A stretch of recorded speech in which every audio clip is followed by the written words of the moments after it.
Baik, bismillahirrahmanirrahim. Assalamualaikum warahmatullahi wabarakatuh. Selamat siang Bapak dan Ibu semua. Bagaimana kabarnya hari ini, sehat ya? Alhamdulillahirrahmanirrahim. Pada siang hari ini saya Teguh berkesempatan untuk berdiri di sini.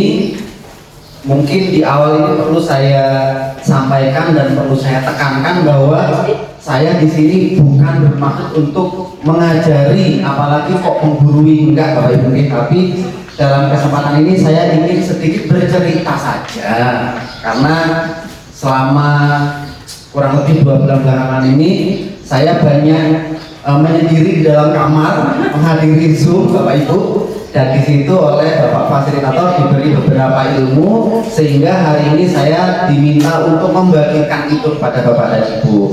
Sekali lagi saya ucapkan terima kasih Bapak dan Ibu sudah hadir di ruangan ini.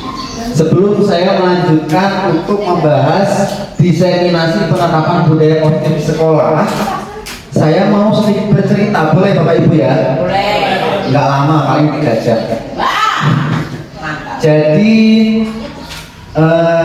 terjerumusnya saya ke dalam program pendidikan guru penggerak ini Bapak Ibu bisa dibilang tidak sengaja dulu itu. Jadi obrolan-obrolan sederhana ya Pak ya, ikut aja lah, ikut aja gitu. Sempat terpikir dulu Bapak Ibu, kira-kira apalah manfaat dari ikut program ini ya gitu. Ada rasa skeptis dan pesimis, kayak merasa udahlah ngapain ikut gitu, malah habisin waktu, buang-buang tenaga gitu kan. Awalnya seperti itu Bapak Ibu. Sampai ke pertemuan 1, 2, saya masih belum menemukan semangat itu, jujur saja. Tapi makin kesini, makin kesana, enggak. Tapi kok makin kesini saya makin menyadari Bapak Ibu bahwa ternyata apa yang selama ini saya sudah lakukan sebagai guru itu ternyata masih jauh sekali dari kata baik, jauh sekali. Sehingga setiap kali ada momen untuk belajar di ruang Zoom maupun lokakarya itu, alih-alih saya memahami materi, saya lebih banyak merenungi diri sendiri dengan terus berpikir, ya Allah kok selama ini saya seperti itu ya, kok selama ini saya begini ya. Jadi pengalaman-pengalaman pribadi saya itulah yang pada hari ini ingin saya tularkan kepada Bapak dan Ibu. Mudah-mudahan ada manfaatnya Bapak Ibu ya. Amin. Tapi sebelum kita lanjut, karena ini sudah mendekati tengah hari, bolehlah kita ice breaking dikit ya? Boleh. Nah, ice breakingnya ini sederhana aja, tapi saya pengen Bapak dan Ibu berdiri dulu sebentar aja. Kita bermain ini aja ya, bermain tangkap-tangkapan. Bermain tangkap-tangkapan. Tapi Ibu enggak boleh ngocok Bu, masih. Oh ya, kalau Ibu dan Bu ya. Saya akan memilih 2 nama. Namanya sama semua, ada Abu, ada Abi. Abu dan Abi. Bapak dan Ibu secara berpasangan boleh silakan memilih mau jadi Abu atau Abi. Pilih ya. Sudah pilih ya, mau jadi Abu atau mau jadi Abi, silakan. Udah ya, itu jangan lama-lama, nggak perlu pakai nama panjang, nggak perlu puputan, nggak perlu. Sudah ya. Nanti kalau saya sebut nama Abi atau saya sebut nama Abu, maka nama itu harus kabur karena dia ada tersangkanya dengan cara menjauhkan tangannya. Sementara yang tidak saya sebut namanya bertugas menangkap tangan temannya. Jadi semuanya harus saling mengulurkan tangan. Mengulurkan tangan ya, satu aja. Jadi saling menangkap. Nanti kalau saya sebut nama Abi misalnya ya, maka Abi ini yang harus pergi. Ya baik-baik ya. Kalau saya sebut Abu, maka Abu yang harus ditangkap. Kalau tertangkap, maka nanti akan mendapat hukuman ya. Iya, pokoknya akan mendapat perlakuan spesial dari saya. Siap ya? 1, 2, 3, Abi.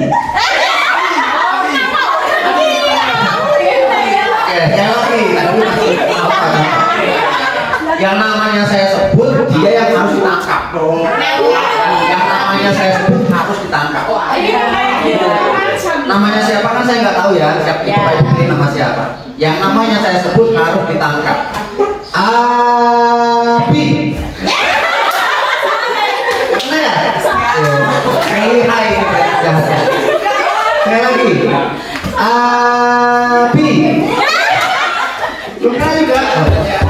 Lihai sekali Abi ya.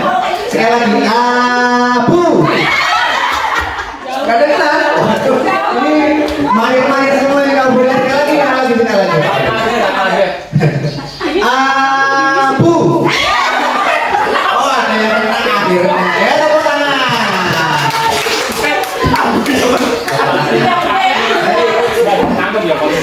Berarti Ibu Abu ya?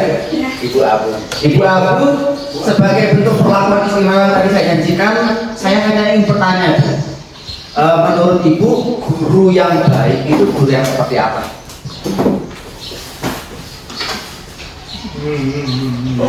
Guru yang baik ya, besar ya? Seperti saya. Enggak perlu panjang lebar seperti saya. Gimana tuh? Guru yang baik itu menurut saya adalah guru yang mengerti dengan anak. Mengerti anak ya? Iya, itu. Indikator utama. Tepuk tangan dulu harus ya. Mengerti anak. Baik, terima kasih Ibu. Kaitannya dengan guru yang baik, hari ini kita coba akan bersama-sama melihat dan mencari tahu apakah selama ini kita sudah menjadi guru yang baik, gitu ya? Ya. Berikutnya, sebelum kita mulai ada 3 pertanyaan.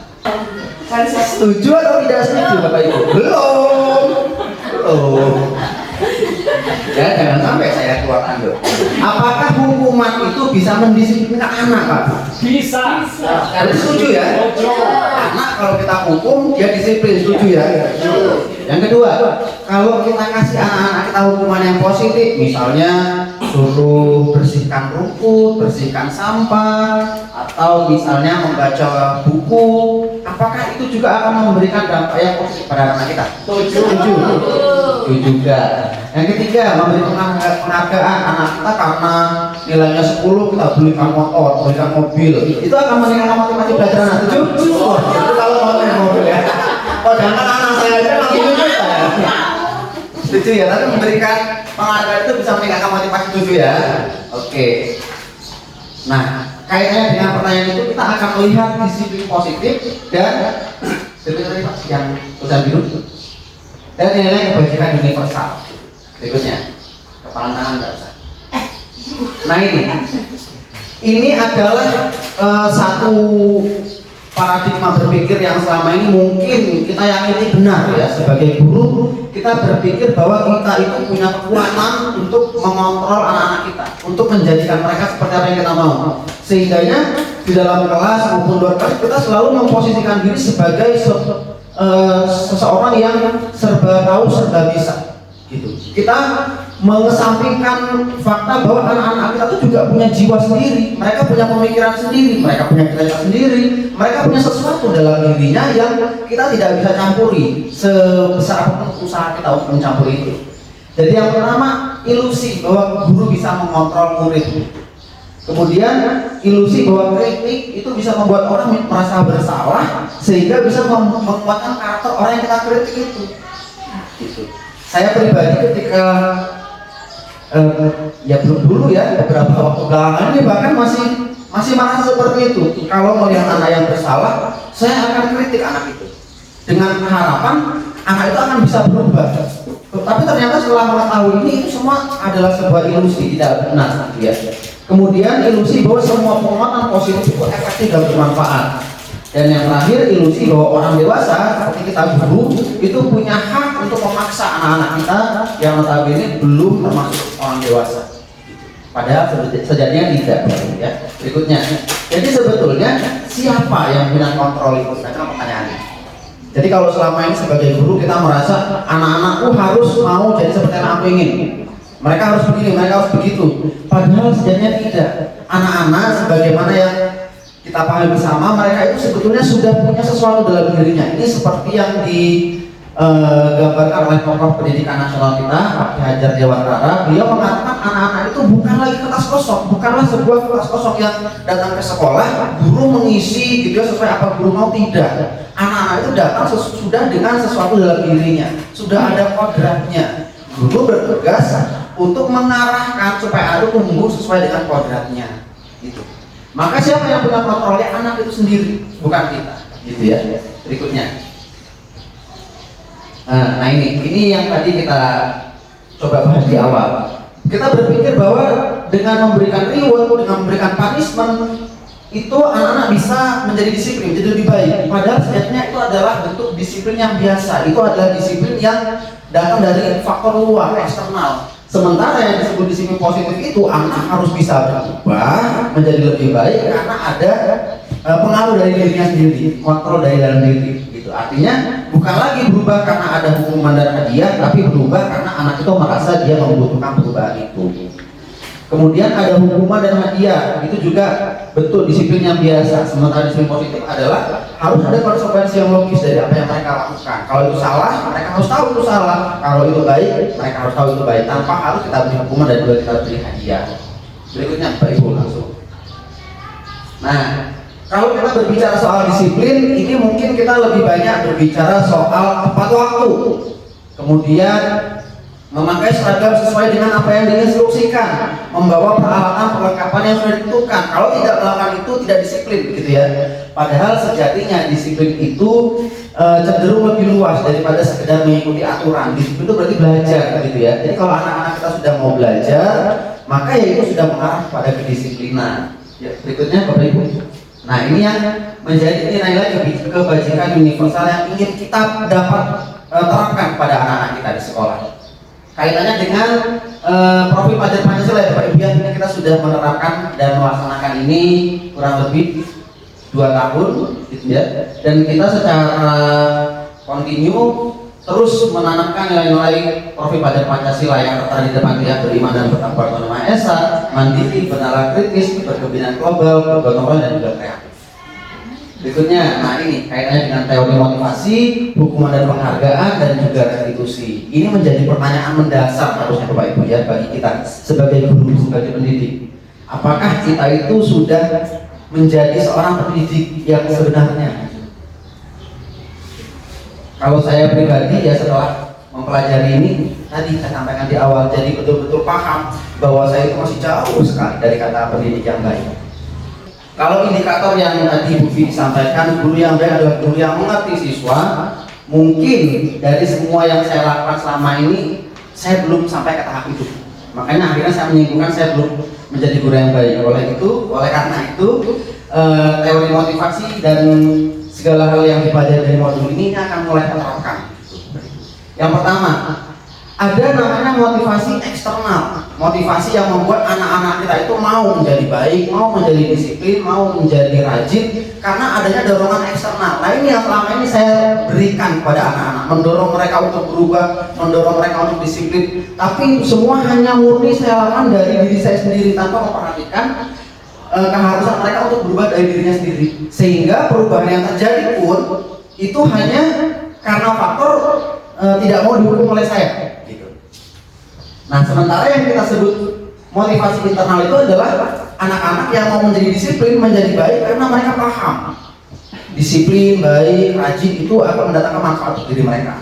Nah, selama ini yang saya lakukan Bapak Ibu, saya mendorong anak-anak untuk disiplin, untuk rajin datang, untuk masukkan bajunya rapi, rambutnya pendek, tapi mereka belum memiliki pemahaman bahwa itu semua sebetulnya untuk mereka. Yang mereka lakukan kalau melihat saya langsung buru-buru baju masuk, langsung buru-buru misalnya sepatunya nggak pakai, langsung pakai sepatu. Tapi setelah saya pergi, keluar lagi bajunya. Karena tadi mereka berubah karena adanya motivasi eksternal. Gitu. Dan itu bisa saya katakan adalah satu pendekatan yang kurang tepat bagi kita sebagai guru. Gitu. Berikutnya Bapak Ibu. Nah, makanya kalau kemudian kita juga melakukan tindakan yang sama kepada anak-anak yang berbuat baik, dalam arti memberikan penghargaan gitu ya, maka ini juga bisa kita artikan sama sifatnya seperti kalau kita memberi hukuman kepada anak-anak kita. Mereka hanya akan berbuat baik, hanya akan aktif di kelas, hanya akan bersihkan kelas kalau mendapatkan penghargaan. Kalau tidak mendapat penghargaan, mereka tidak akan melakukan itu. Gitu. Itu juga sama. Berubahnya mereka menjadi baik karena faktor eksternal. Gitu. Nah ini akan berpengaruh kaitannya dengan hubungan antara guru dan murid, kemudian tidak efektif perubahan mereka itu sendiri dan lain sebagainya. Berikutnya Pak. Nah sehingga kalau kita memberikan penghargaan kepada anak-anak kita, walaupun tujuannya baik ya Bapak Ibu ya, supaya mereka semangat, termotivasi, tapi sebetulnya itu menurunkan kualitas mereka, menurunkan kreativitas mereka, dan tentu saja nanti dari intrinsik mereka itu tidak tumbuh. Manakala nanti ketika mereka bertemu suatu momen, mereka berbuat baik, tidak mendapatkan penghargaan, maka mereka akan mungkin akan berhenti berbuat baik seperti itu. Selanjutnya Pak. Nah, bentuk program kebajikan ini harusnya kita lakukan itu tidak dalam bentuk memberikan penghargaan atau reward yang dilakukan secara serta-merta. Kalau maju langsung kita beri hadiah, kita beri poin, kita beri barang, tidak seperti, tapi kita berikan apresiasi. Apresiasi ini juga bentuknya mungkin bisa kurang lebih mirip seperti penghargaan, tapi dampak yang dirasakan anak akan berbeda. Misalnya kalau kita memberikan apresiasi secara khusus, kalau anak itu bisa mengerjakan soal dengan baik, kita sampaikan dia sudah berhasil, itu perlu dipertahankan. Kemudian dalam jangka panjang kemampuan mengerjakan soal dengan baik akan bermanfaat untuk dirimu. Nah, pemberian pemahaman yang seperti itu akan berdampak yang cukup panjang bagi mereka ketimbang kita sudah memberikan hadiah seperti itu. Kita langsung ke berikutnya Bapak. Nah ini adalah contohnya. Jadi kalau misalnya kita melihat anak-anak kita berbuat sesuatu yang baik, kita harus memberikan apresiasi kepada mereka dengan cara mengajak mereka berdiskusi, mengajak mereka ngomong, dan memastikan bahwa mereka paham apa yang mereka lakukan, kebaikan yang mereka lakukan itu akan berdampak baik dalam kehidupan mereka di masa depan. Sehingga kebaikannya itu tidak berhenti di sini saja, tidak berhenti hanya sebatas kita sebagai guru melihat dan memperhatikan. Jadi kalau misalnya nih ada siswa baru di kelas, terus kita melihat ada anak kita membantunya, diajar ngobrol, dipandu ke perpustakaan, ditemani ke kantin, kita boleh memberi apresiasi dengan bilang, wah kamu hebat sekali, kemarin Bapak lihat kamu membantu temanku yang baru datang itu ya. Nah, itu bagus itu. Sifat yang seperti ini nanti kalau kamu sudah dewasa akan bermanfaat untuk kamu. Nah jadi anak itu paham, oh gitu Pak ya. Maka dia akan menanamkan sifat itu meskipun tidak kita beri apresiasi atau tidak kita beri penghargaan di kemudian harinya gitu. Tapi kalau sekedar kamu hebat nih, hadiah untukmu misalnya, yang dapat 10 kemarin siapa? Saya Pak, ini hadiah untuk kamu. Tanpa mereka tahu, wah saya nilai 10 ini apa ya manfaatnya buat saya? Hanya sekedar mendapatkan hadiah, mereka akan menjadikan hadiah sebagai tolok ukur mereka. Begitu. Lanjutnya Pak. Nah, kita coba yang ini dulu Bapak Ibu ya. Nah, kita akan coba. Ini ada 1, 2, 3, 4, 5, 6, 7. Ada 7 pernyataan menurut Bapak dan Ibu. Dari 1 sampai 7 ini termasuk ke yang mana ya? Apakah hukuman atau konsekuensi? Pasti belum tahu dong. Yang pertama, kalau anak kita suruh mencatat di dalam buku tulisnya sampai banyak sampai penuh gitu ya, saya tidak terlambat lagi, karena dia terlambat. Apakah itu termasuk hukuman atau konsekuensi? Hukuman ya. Ini ada dua perbedaan nih. Saya harap ini selesai sampai di ruangan ini ya Bapak Ibu ya, perbedaan pendapatnya, jangan sampai nanti pulang kok terus juga-jugatan di jalan, jangan ya. Yang pertama jadi termasuk hukuman, konsekuensi atau hukuman boleh, nanti kita simpan dulu. Yang kedua, anak terlambat nih, terus kita suruh lari keliling lapangan sebanyak 2 kali, hukuman atau konsekuensi? Kalau ini hukuman. Hukuman, ini satu suara ya. Yang ketiga, karena tidak pakai masker ke sekolah, ini kira-kira kondisinya saat sedang pandemi ya. Ke sekolah tidak pakai masker, padahal sudah ada aturannya, kita suruh push up 15 kali. Apakah ini hukuman atau konsekuensi? Hukuman. Satu suara juga.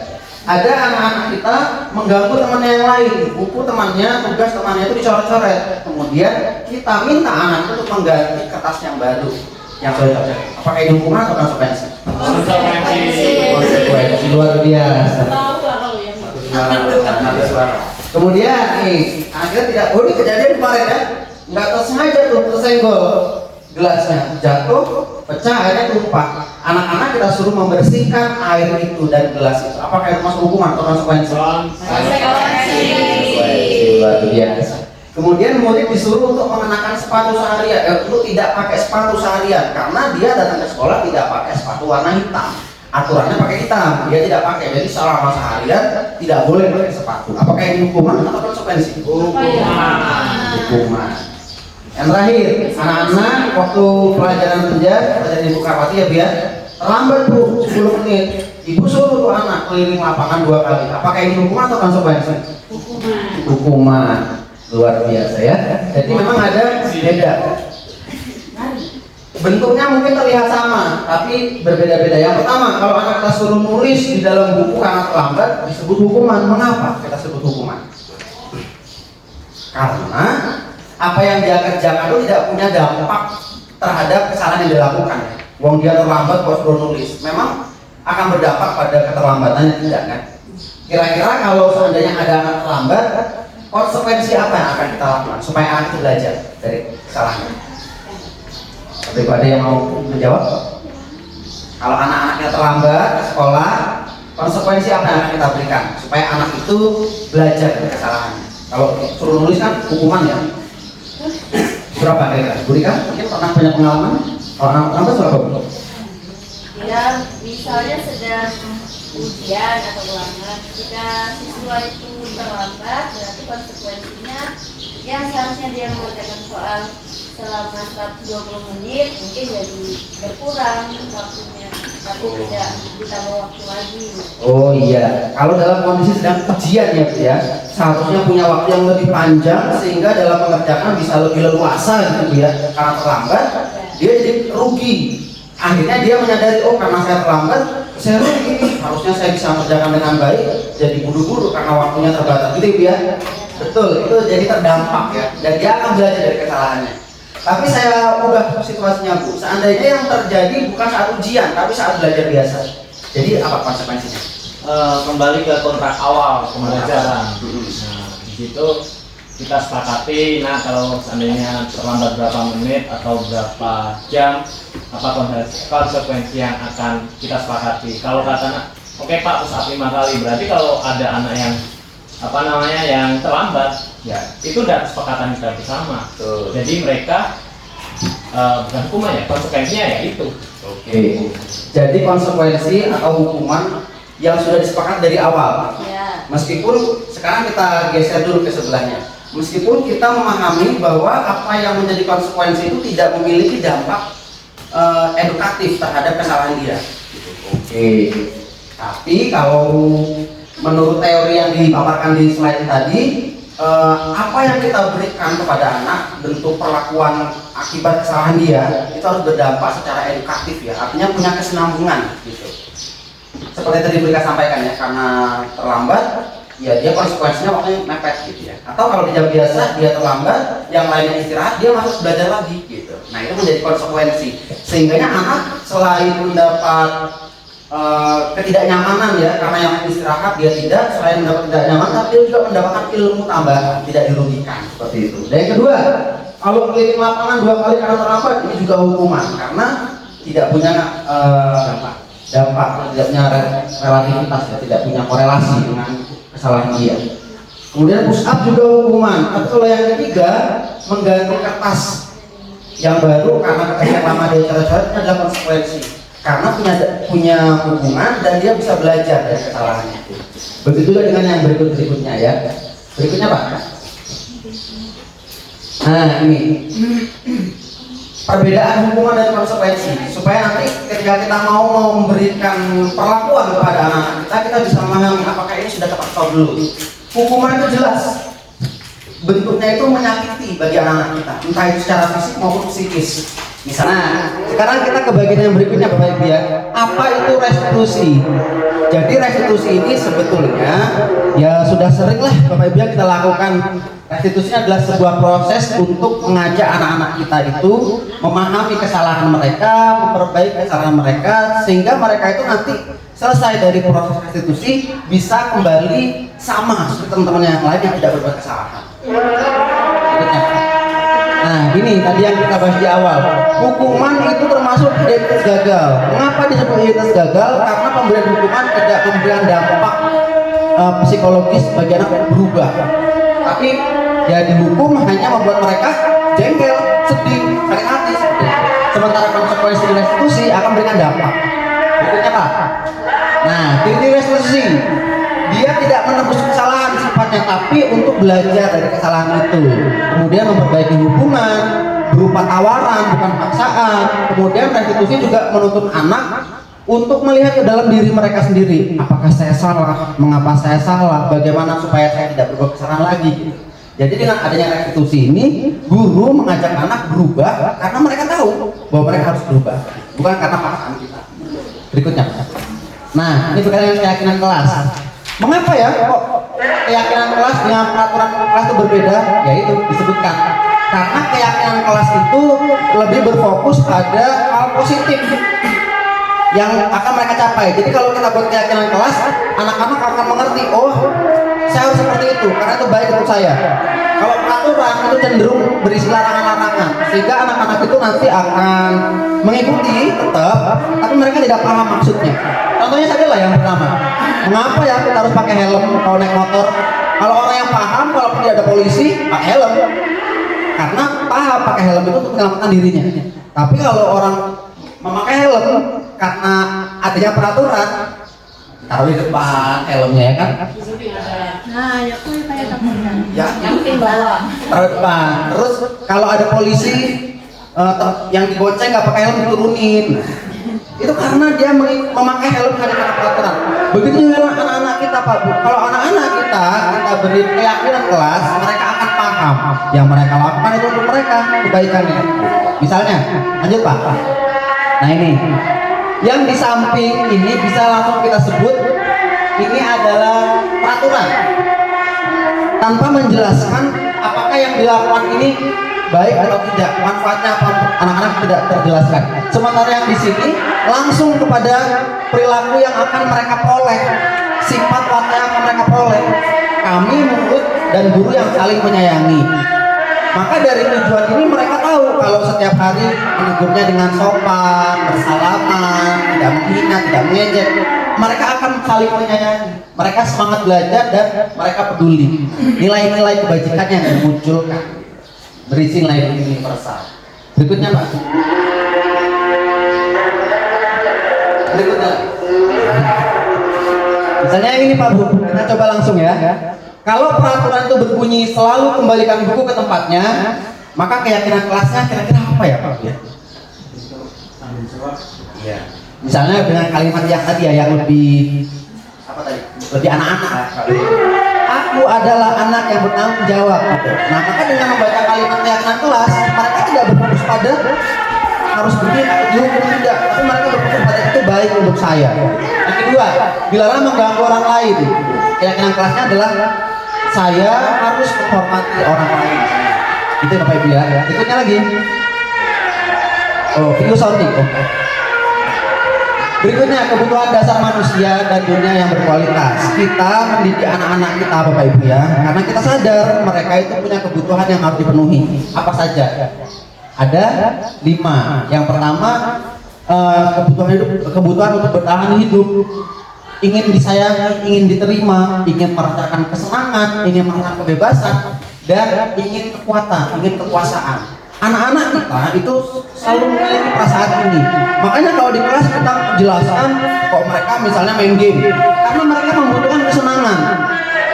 Mereka merasa teman-temannya main game, saya juga pengen dong. Jadi mereka butuh kesenangan.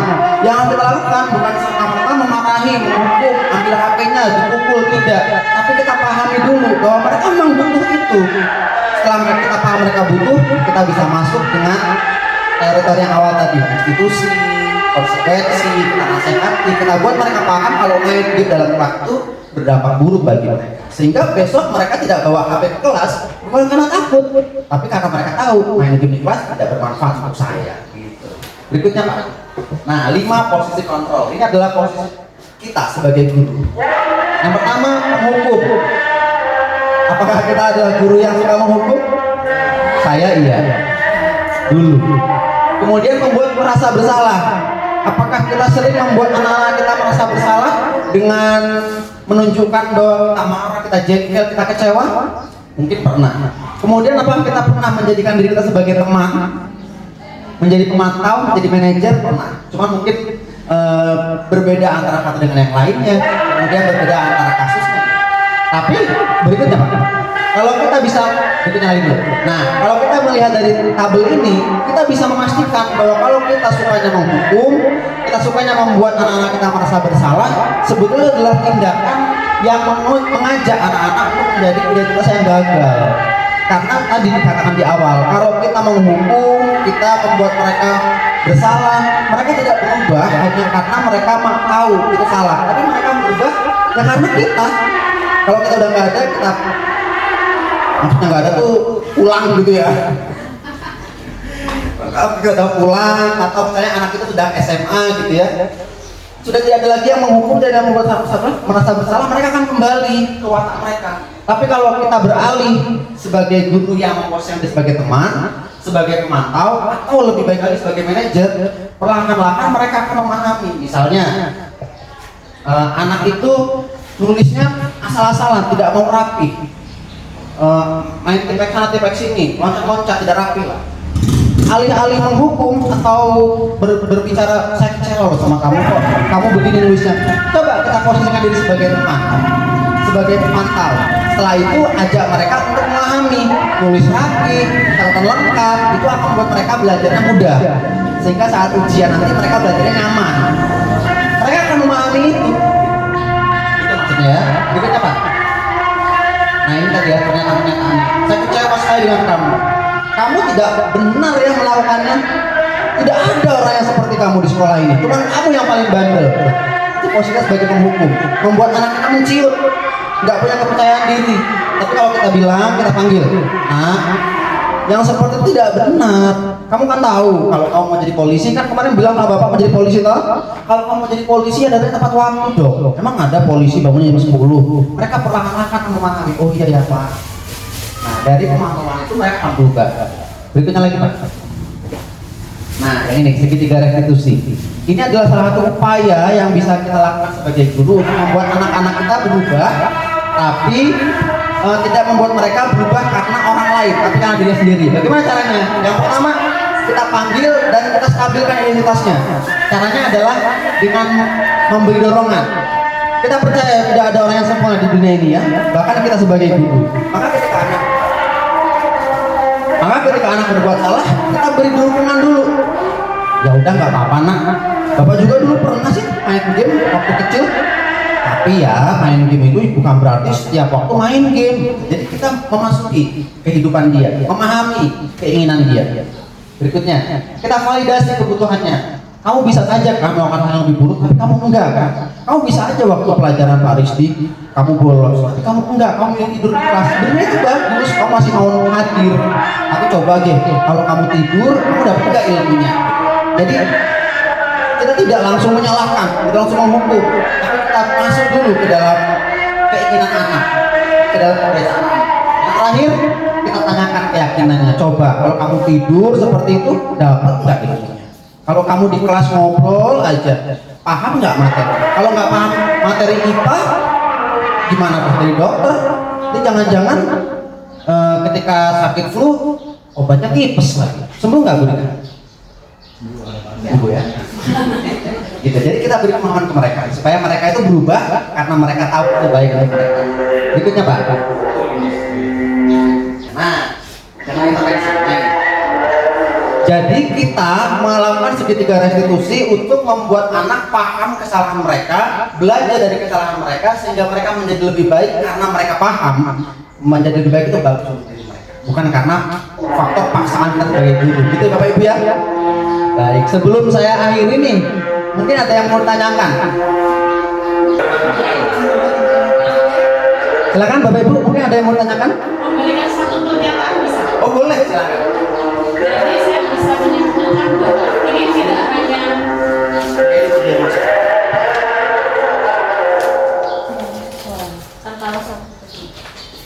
baik, luar biasa ya Pak Teguh. Dari awal sampai akhir tadi saya ingin memberikan satu pernyataan yang saya dapat dari pengetahuan yang baru saja saya dapatkan tadi. Satu pernyataannya yang mungkin ini akan membawa saya pribadi untuk menuju kebaikan.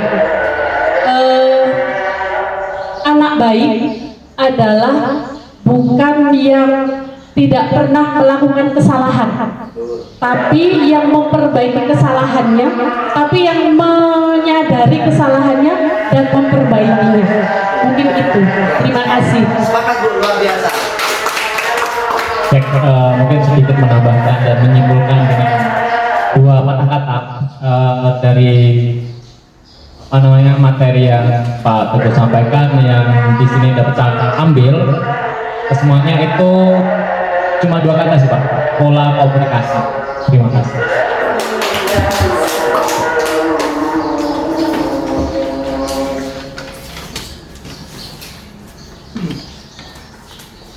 Iya baik, terima kasih Bapak Ibu ya. Ada lagi mungkin Bapak Ibu? Cukup ya? Baik, kalau cukup, terima kasih.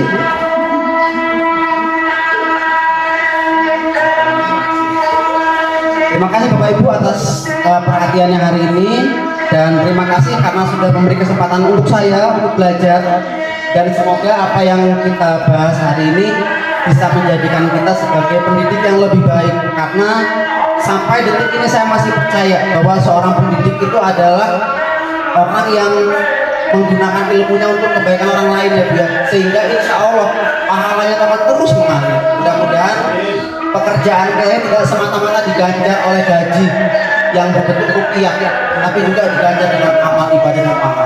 Amin ya rabbal alamin. Atas segala kekeliruan yang mungkin saya lakukan, saya mohon maaf. Saya akhiri. Assalamualaikum warahmatullahi wabarakatuh.